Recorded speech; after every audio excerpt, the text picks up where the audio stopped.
Tell me what convinced you that this is the site of Noah's Ark? There's a couple of reasons. Number one, it's in the general area that the Bible says it's landed. As we mentioned earlier, the book of Genesis and Genesis 8:4 says that Noah's Ark landed in the mountains of Ararat. There's only one verse in the Bible that says where it landed. Moses didn't give us the GPS coordinates. So all we know is that it's in this ancient kingdom. And this area where we're standing here in eastern Turkey is part of that ancient kingdom. And so it's in the right location. Number two, it's the right length of the boat. And so those who say it's a natural formation, you still have to deal with then, well, how did this natural formation get exactly 300 cubits that's mentioned in the book of Genesis?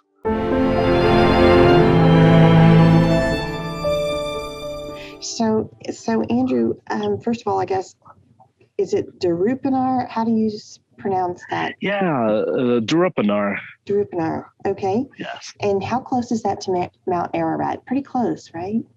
Yeah, we are, I could turn the camera on. I'm looking at the mountain right now, and it is 20 miles away. There it is. Wow, Mount Ararat. Yeah, so this area, according to the Bible, the ark landed in the mountains of Ararat. And so that was, Ararat was the name of an ancient kingdom here. And the kingdom of Ararat was called Urartu back then. And so that would be like saying today the ark landed in the mountains of Colorado. It's a larger area. So the Bible wasn't, Moses, when he wrote Genesis, was not saying this a very specific peak. All he said was the ark landed in the mountainous region of this kingdom called Ararat, or Urartu. And so this site is within that ancient kingdom's territory. You have the archaeological remains of this kingdom all around here, castles, settlements. So yeah. Amazing. But the big stratovolcano Ararat, it's a big composite volcano. It's just right across the valley from the site. Okay. Well, tell me what we're looking at here in the back. Yeah, okay, so I am standing on a hill that overlooks what's called the Darupanar site. This boat formation was first discovered in 1959 by Captain Darupanar. He was a Turkish army captain working in the mapping division for the Turkish government. Their pilots had photographed eastern Turkey high up, 50,000 feet altitude to map out their country. And so while he was studying these maps, it was September 11, 1959, he discovered this boat formation. And he was so excited. Within a week, it made the news. And within a month, it was around the world in the press. And so the original photograph showed this very distinct boat formation sitting in this mud flow that goes up. Right over there is Iran. Like that cliff right there is the border with Iran. So it comes all the way down this mud flow from the border and goes to the valley. And so Captain Darupanar showed the press the information. In June 1960, the next summer, an American team came out here with the Turkish military and Captain Darupanar, and they investigated the site. And now one person on the team was very positive. He said, there's no way in nature you can get this boat formation. The rest were still skeptical. They saw mud and dirt. And so the site was published, though, in September 5th, 1960 in Life magazine. And so that's where a lot of Americans back then heard about it because of that publication about their expedition. And then it kind of died down until the 80s when Ron Wyatt, another American, came out here. He was an explorer from Tennessee, and he started his own research from 1977 until he passed away in the 1990s. And he was kind of the main guy promoting the site back in the 80s. And then that got the Turkish government interested. And so where I'm standing right now, there's actually a visitor center that they built in 1987 due to Ron and others' efforts in investigating the site. And so what we're trying to do now is further that research along with the Turkish team that we are using, that we are partnered with today. Tell me what convinced you that this is the site of Noah's Ark? There's a couple of reasons. Number one, it's in the general area that the Bible says it's landed. As we mentioned earlier, the book of Genesis, and Genesis 8:4 says that Noah's Ark landed in the mountains of Ararat. There's only one verse in the Bible that says where it landed. Moses didn't give us the GPS coordinates. So all we know is that it's in this ancient kingdom. And this area where we're standing here in eastern Turkey is part of that ancient kingdom. And so it's in the right location. Number two, it's the right length of the boat. And so those who say it's a natural formation, you still have to deal with then, well, how did this natural formation get exactly 300 cubits that's mentioned in the book of Genesis? Moses writing with an education from ancient Egypt, he used the Royal Egyptian cubit most likely, and that was the standard of measurement, like the metric system is today. And so this Royal Egyptian cubit, when you do the math, it comes out to be 515 feet long, and that's exactly the length of this boat formation. And so you can say that's a coincidence. Well, that's to me, that's one of the extraordinary proofs that this site is most likely the burial or the decayed remains of Noah's Ark, is because you have the ship shape in the mountains of Ararat at the exact length. Now, in the middle of the boat, it has splayed out. As it decayed, the timbers fell apart. And so you do have it, it's a little wider than the 50 cubits given in the Bible. So in the middle, the widest point is 138 feet.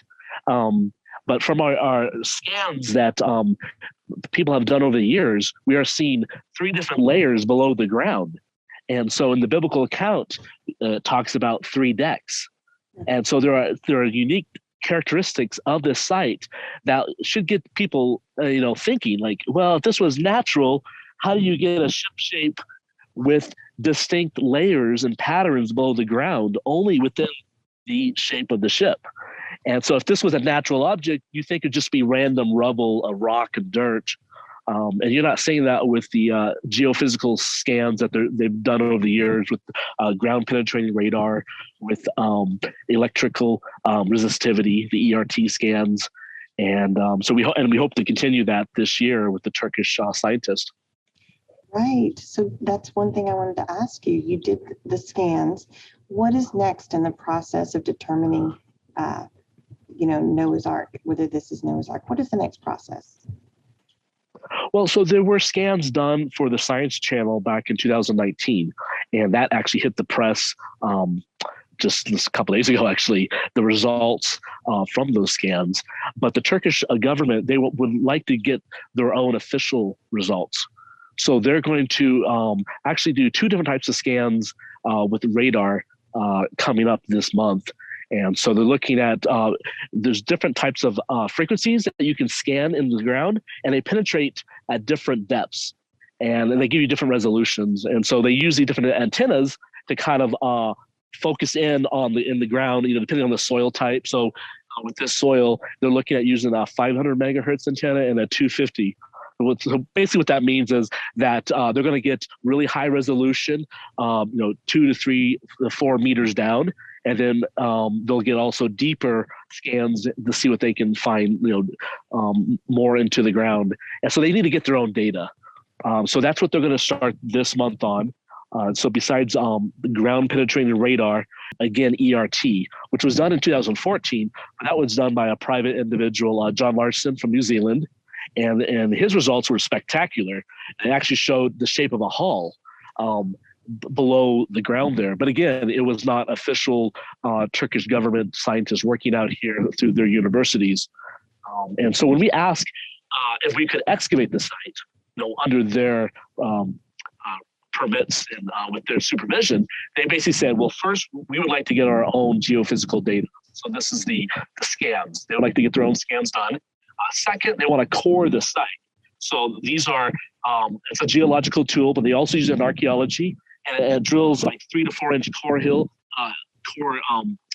samples into the ground. And then they pull out the material and they can analyze all the layers. Mm. And so they would like to get that, because then you can compare those layers to what you're seeing on the radar scans. So like we're talking about, we're seeing right angles below the ground. We're seeing parallel lines. Well, we can core down into that and pull out the samples without doing a big expensive excavation yet. And so it's one way to preserve the site. It's very fragile. So then after that, they said we could pursue excavations after the core drilling is finished. Okay. Tell me how the Turkish archaeologists got involved. Before I understood that they didn't want anyone coming in and doing anything on it, but now we've got them involved. Can you talk about that process? Yeah, when we first approached them, the initial people we talked to were skeptical. They're like, let's leave it alone. It's a tourist site right now. There's a visitor center. People can take their photographs. And they gave a couple of reasons. One of the main reasons is they're like, if we were to excavate, what if it's not Noah's Ark? That destroys the tourism potential. They're thinking dollars. Right. So it's a legitimate concern right now. If you don't believe it's Noah's Ark, but you're making money off of it, let's keep it the way it is. Yeah. But for me, because I believe the scans are showing it's a man-made object, and if the shape of a ship and it's in the mountains of Ararat, what other ship would be out here? Right. So I'm more positive, obviously. And so when we started showing them our scans, the private scans that were done in 2014 and 2019, that actually got them more interested. And they're like, oh, well, maybe we could duplicate these results. Because in the past, a lot of the scientists you talk to, they're either evolutionists here or they believe it's on another mountain because of the Quran saying it landed on Mount Judy. And there's a traditional Mount Judy about 200 miles south of here. And so in their mind, well, this is a Christian site and Judy would be the Muslim site. And so you do have some politics and religious issues involved. But, God has opened the doors for us to continue this work and work with individuals who are interested, who are Turkish, scientists and professors of archaeology. And so we're excited and walking through the open doors. Definitely. Can you talk about any challenges that you've had to deal with in doing this? I think the biggest thing is just getting people interested. Mm-hmm. Most people, you talk about Noah's Ark and they kind of their eyes glaze over, especially if you talk to a scientist. And so that was the challenge. It took a couple of years to actually find some individuals. So yeah, the biggest challenge was finding the right individuals to work with, because obviously as a foreigner, you just can't go into another country and start your own excavation. Right. And so this is their country and their land. And rightly so, they're the trained professionals who will be doing the work. But we had to find those people who are interested. Mm-hmm. And what are some of the highlights? A couple of things. One, just having the doors open. I'm a believer, so when you see something happen that you didn't expect, I believe it's a divine appointment. And so I've been out here, like one time we came out here and a Turkish reporter just happened to be here at the same time. And she started asking me questions like, well, what are you guys doing? And we explained our interest in the Ark, and she wrote up a whole story about it in the Turkish press. And so it got the word out to the Turkish audience. And her team included a drone operator, and you have to get special permits to fly a drone out here, which we have now. But back then we did not. And so we've never flown a drone up to that time. But she said, well, why don't you use our permit to fly your drone? So it was the very first time we flew the drone. And to me, that was special. I love doing that. And so we flew my drone over the Ark and around the area. And then we shared the footage with her news team. And so just having those key moments where the doors keep opening, to me, those are just, showing where God is leading in a project and gives you more faith and builds up your confidence in what you're doing. And so those memories I'll cherish. Mm-hmm. And what would this mean if the results come back and yes, it is Noah's Ark? What would that mean for the Christian community, for the community at large? Well, as a believer, by faith, I already know the story is true. I believe there was a worldwide flood, and that Noah's Ark existed, and God saved 8 souls, and they landed in the mountains of Ararat.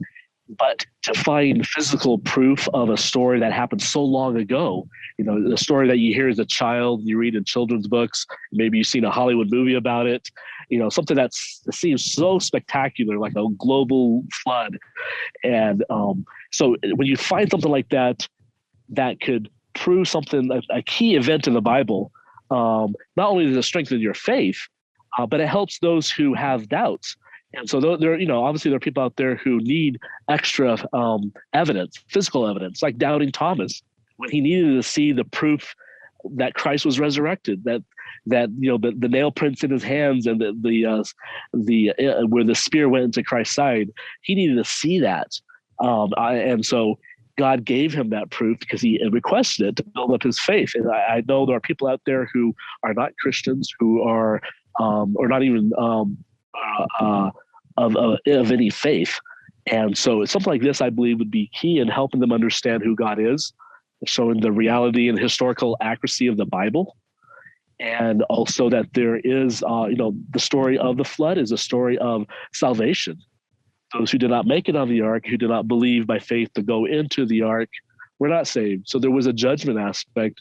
And then those who believed by faith to listen to God's word, he said, build this boat, get on the ark, they were saved. And so I think that something that is a message that people will listen to today. Mm-hmm. So we talked about the core drilling. When do you expect that to be done? What timeline are we looking at? Well, so radar is what's so the geophysical surveys, which are non-destructive survey type equipment. So you're looking at radar, ERT, 3D seismic. So these are different technologies that can peer below the soil. That's what they're working on finishing this year, or I should say starting. So like GPR will be starting this month. And then whether, depending on the weather, they continue, if they can continue or not into the rest of the geophysical surveys. But once that is completed, that first phase of the geophysical surveys, then they'll do the core drilling. So that could be this year, depending on the weather. They do get harsh winters out here. So we are, obviously with snow on the ground, they couldn't do anything. So we do have another couple months before you get, snow here. So we'll just see what happens. Thank you so much for taking the time to talk to me today. I really appreciate it. And I look forward to showing our readers Noah's Ark. Well, we'll keep you guys updated. As soon as we have more to share, I'll let you know so you can share with your readers. Fantastic. Thank you.